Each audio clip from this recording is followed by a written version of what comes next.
What's up, everyone? My name is Maximilian, and you're watching episode 35 of Ultimate Marvel vs. Capcom 3: The Online Warrior.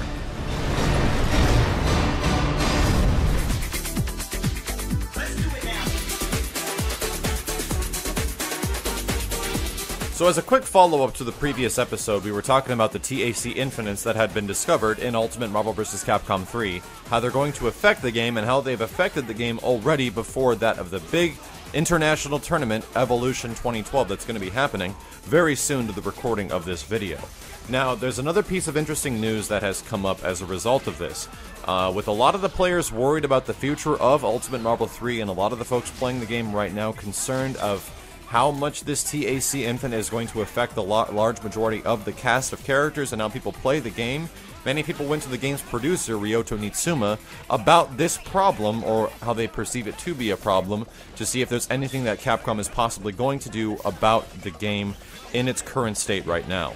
So for a lot of you guys that might not have followed some previous episodes of Ultimate Marvel 3: The Online Warrior, we talk about this a lot. We talk about the future of Ultimate Marvel 3, the chances of things changing, the chances of things getting patched, and pretty much throughout previous episodes, the unanimous answer between the producers at Capcom whenever they're asked about these things is generally no, that they do not want the game to be patched or changed, that they want to have it get a little bit of brewing time, and essentially I think we were going to be playing Ultimate Marvel 3 in its current state for quite a while.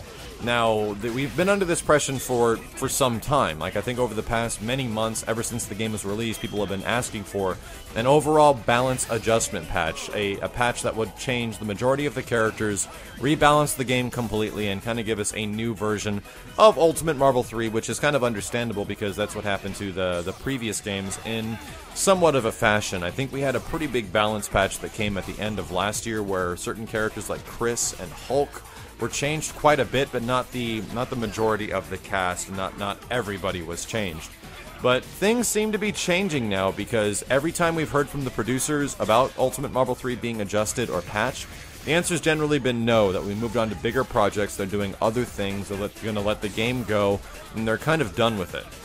Now, the reason I mention this is that after the kind of backlash of what happened with this TAC got to the producers at Capcom, we had Ryoto Nitsuma, which is the producer on Ultimate Marvel 3, actually come and tell the audience of people asking his thoughts on the situation, and he reported that he has received many folks telling him about the issues of the game currently, and that they are looking into adjusting the mechanics related to the problem, and that we need to wait patiently. So this is kind of surprising. It means that the producers are actually taking a situation where they weren't going to do anything with the game, and now they might actually do something to the game.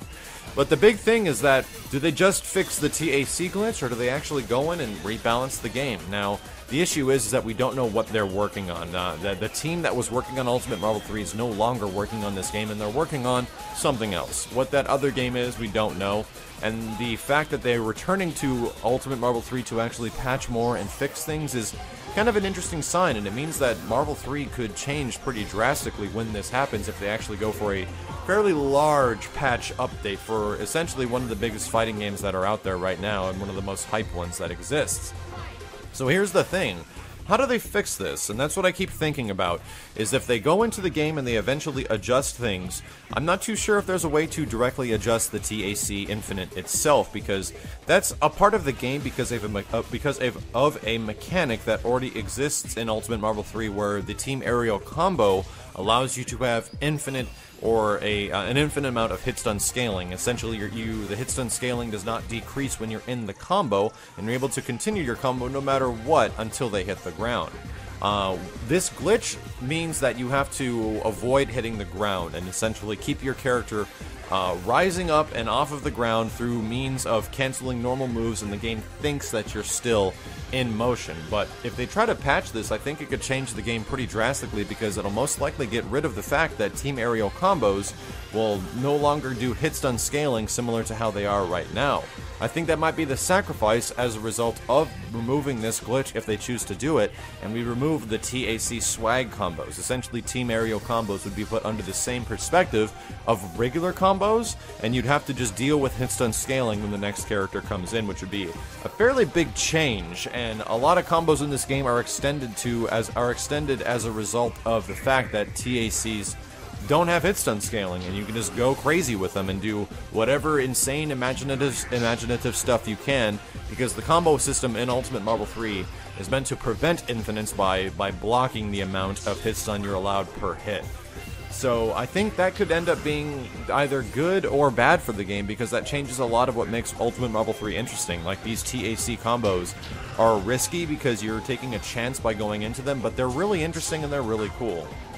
But the other thing I'm curious about is what else could they possibly change? Are they going to actually do things like adjust Morrigan so that when she goes into her doppelganger mode or her illusion mode, that she does not recover meter anymore? Are they gonna adjust that? Are they gonna change the way that, you know, Virgil's sword super works? Are they gonna go and add hit stun scaling to certain moves to characters that didn't have it before? Are they gonna nerf Zero? You know, there's a ton of things that people are kind of curious about, that if they change this, are they going to go and start adjusting other things, which means there'd be a huge balance patch that would eventually come out for Ultimate Marvel 3, and I'm not too sure if that's a good thing or not. As much as I'd like to see changes, and if we get a balance patch, it's kind of like, you know, a whole new fighting game at that point. I would like to see that happen, but at the same time, I'd like to see the game grow a little bit more, and I'd like to see at least the game out for a year, you know, at least a year for people to figure things out until we start getting some really heavy revisions and changes. But for you guys that are watching this video right now and would like to get in on this conversation, leave a comment below of what you think they should change. Outside of this Team Aerial Combo Infinite, which they're saying that they're looking into and will most likely get a patch in the future, do you think that this stuff should get patched, and do you think that they should go in and patch other characters?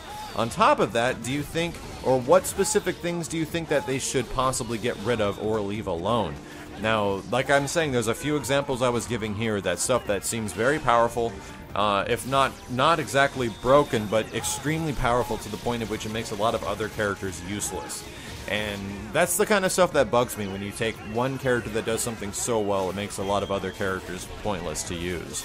But that's kind of the nature of games that have a big cast of characters, and that's what happened with previous Marvel games as well. So we're in a pretty interesting middle period of this game, where this game has now discovered new technology. People are constantly coming up with things that are changing the way you play the game, and especially with EVO being tomorrow, it's going to be pretty interesting to see how things go along the scale of the whole tournament. But getting into EVO a little bit before things start happening, and as soon as they start happening, I wanted to give a little bit of my opinions as far as who I think is going to be some of the top picks of players. No, I am absolutely not included on that list, because a lot of these guys put in 10 times, if not 100 times more, the dedication and time into this game to becoming top players, and that's what it really takes in the age of gaming and the internet and information being everywhere.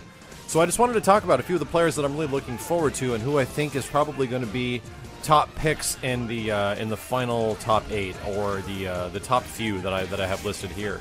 The first one's Combo Fiend, and as a lot of you guys might know, Combo Fiend switched back to his older team because he was kind of getting burned out on Marvel 3 from what I understand, and he went back to his old She-Hulk, Taskmaster, and I think I forget his last character, but yeah, he went back to his older team, and I think he's been having a lot more fun using that team. However, being that team as it is, Marvel is a very cheap game, especially in a competitive setting. If you don't go for the cheapest stuff possible, somebody else will, and it's going to be really difficult for you to fight back. So I'm really curious to see how he does. If he does end up making it very far, it's just another testament to how damn good that guy is at Marvel vs. Capcom, because of the fact that he makes it that far with a team that is like not nearly as cheap as some other stuff. Moving down, I think the next guy that I really want to see do well, and a guy that I think deserves it absolutely, is Yipes.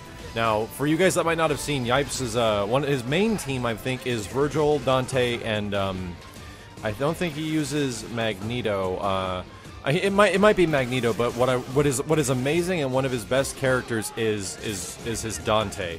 Now, he's literally got a Dante that's like on another level than almost any other Dante if you actually watch his videos. He does stuff with his movement and mobility that makes you think the character is on like level 3 X Factor all the time. It's absolutely crazy to see the stuff that the guy can pull off with Dante and the ridiculous amount of setups. I'm pretty sure his last character is Magneto, because I see him use assists with Magneto a lot in his game plans, and it is just ridiculous how well he can time his teleports and his assist placement, and it really shows you that the guy was a Marvel 2 player, because a lot of these Marvel 2 players really are proficient with good assist placement and good placement on movement and getting your combos together. So some very interesting stuff from Yipes, and I'd really like to see him take it because he's a pretty humble guy as well, and he's done a lot for the community over the past few years. The next guy that's been performing extremely well, I mean extremely well in the past tournaments, he just won the Curly Mustache West Coast Invitational, and that's Filipino Champ. So Filipino Champ's already had a lot of success with the game. As you guys might know, he is a Phoenix player, but he also switches that character out for Dormammu. I think he uses Magneto Doom and Dormammu, or Magneto Doom and Phoenix, and he gets a lot of crap because he uses Phoenix, but at the same time, Phoenix is not a ridiculously easy character to use in this game because there are a lot of counters for it. I don't know if you guys watched the recent FGTV stuff where he had some Japanese players over, but they had counters for Phoenix stuff like left and right. They were just doing things that would just eliminate Phoenix and she could never even get to being dark. That wasn't including the actual like glitch thing with the TAC Phoenix thing where you can remove a bar of her meter, preventing her from going dark completely. It wasn't even stuff like that. There's a lot of stuff in the game to prevent Phoenix from even getting to the point of her being, you know, the crazy, psychotic, evil character that she is. But Champ has another character in the back, and that's Dormammu, and his Dormammu is absolutely lethal. Like, the stuff that he does with Dormammu is ridiculously good.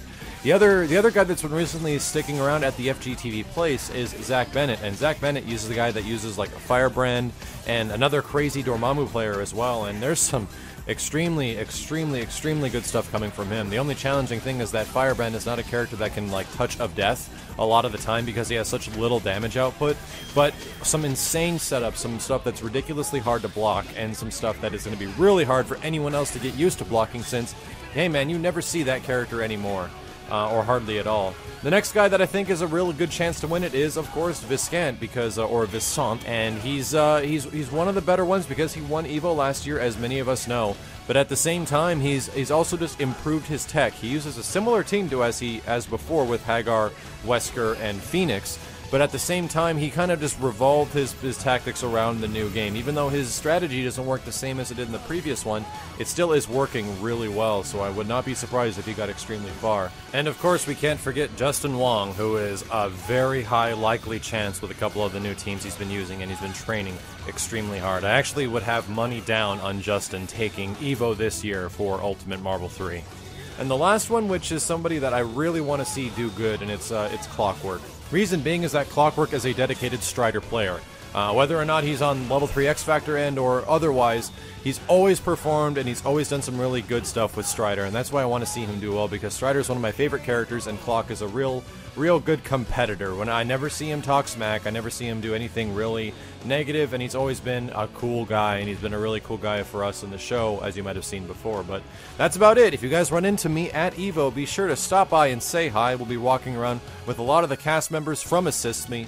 But yeah, I hope you guys enjoy the event and enjoy the show because it's gonna be a good one. Until next time, this has been Maximilian, and I'll see you guys later.